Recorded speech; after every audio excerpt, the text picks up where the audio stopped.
Musa, ina gajiya. Me nake gani ne a hannunka? Allah ya gele ne ta aike ne zan kai wajen telan nan Daula da gyara masa. Kuna mugun ban mamaki. Ga ku yan boko, amma matan ku sai ta juya ku.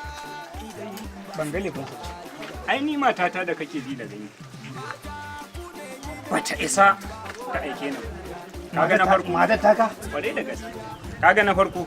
Da farko dai tilasta mun akai na aure. Kaga ɗaya ke. Na biyu idan ta yi abinci ba daɗi. Na biyu. Na uku idan na kalle ta sai in ji wani bakin ciki ya baibe. Na uku kenan. To kuma ka ga ta ya za a juya nan zuwa.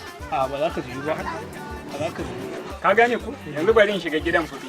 To kenan Sai raka. Duk abin da kake faɗa ina jin ka duk a cikin kunnina. Musa, wallahi duk abin da na faɗa ma da gangan nake. Wallahi da gangan nake. Da gangan kake. Ka ga matan nan ta? Da farko tilasta mata akai ka aura.